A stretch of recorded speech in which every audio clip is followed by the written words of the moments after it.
You mentioned that, and going back to a comment that we made a couple weeks ago on the show where I kind of went off and said, we have a lot of great goaltenders right now, like really good goaltenders, but there's really none that are just that much better than their entire class. And I think evidence of that, to kind of support that claim even more, is the fact that we've seen a few trades in the offseason, like very quickly, and you're basically trading 1A for 1B or 1A for 1A, just trying to see if the chemistry of that goaltender will work better than the one that we already have. Like Linus Ullmark, great goaltender, but he may be a better fit somewhere else. It's possible. It doesn't mean he's any better or worse. It's again, than what they have. It's just the chemistry might be a little bit better with the players that he's going in to play with.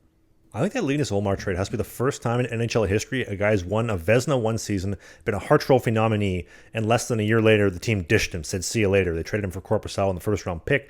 I also think this is probably the beginning of the end of his career. They're sending him to Ottawa, where they've run how many goalies out of town? They ran Hogberg out of town back to the SHL, Matt Murray out of town to Toronto, Cam Talbot out of town.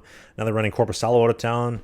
It's where goalies seem to go to die, is when they go to play for the Ottawa Senators. So hopefully he can turn things around. But he had a great season this season, .915 save percentage. Last season with the Vezina with the .938. He's a great goaltender. I just hope that they can put some defense in front of him in Ottawa. Well, again, it's an age-old question of, do you measure talent by success? Because I've seen a lot of great hockey players not win, but they're still better than a lot of their class. I mean, one of the Black Aces that just won, and take your pick of one of the guys on the Florida Panthers, are they better than Zach Hyman? No, Zach Hyman's a better player, but he didn't win a Stanley Cup. So does that mean that their success makes them a better hockey player? Not necessarily. So when it comes to Ullmark, yeah, he's had a lot of great success individually, but the success is based on what can he do for the team. And I think when it comes to Ottawa, they are really trying to shoehorn in, because they want to be good now. They want to be good right now. And then they're trying to like shoehorn in these pieces of the puzzle, and Kachuk's there, and he's being patient with everything. But I don't know how much longer he's going to be able to hold that in Ottawa. I hope it's the right fit, because, again, the stronger teams we have in Canada, the better shot we have of getting Lord Stanley back on the north side of the border. But, yeah, Ottawa, I think they're a few years away. They showed glimpses, but I think they're a few years away from being a real threat. I was kind of shocked that Dish Korpisalo so early, though. I remember he was going to be the predecessor to Bob when Bob left for Florida. He put up 74 saves in that overtime, I think it was lost, or maybe win against Tampa in the 2020 playoffs. He's been great. He was so elite, so flexible, so fast, so mobile, and he's just been shipped around quick. Jonathan Quick to Columbus in exchange for Korpisalo, then over to LA, and now to Ottawa, and now over to Boston. It's a shame. I think he's a great goaltender, really good goalie. I'll break it down to you from a statistical standpoint. I know we've been talking a lot about that lately too.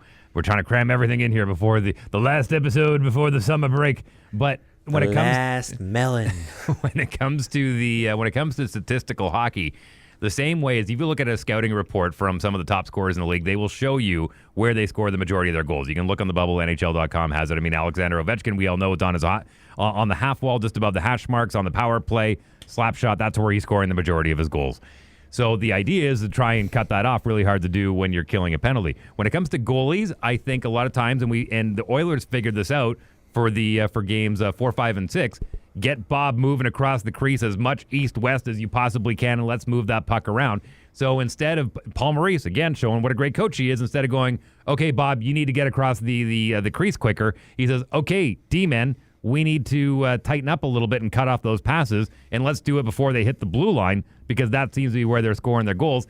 And they figured that out in Game 7 just in time, because you saw Bob, he was not moving across the crease a whole lot the way he was in Game 4, 5, and 6. So statistically, I think if Linus Ullmark and the Ottawa Senators can figure out where is he best and how can we make sure that he's seeing shots in the areas that he's going to stop the puck, statistically that's a better move than let's just see if he's going to be able to stop pucks and handle all the pressure of playing on a subpar team. I don't think the carousel of goaltenders is done. Hey, if you enjoyed this video, hit the subscribe button.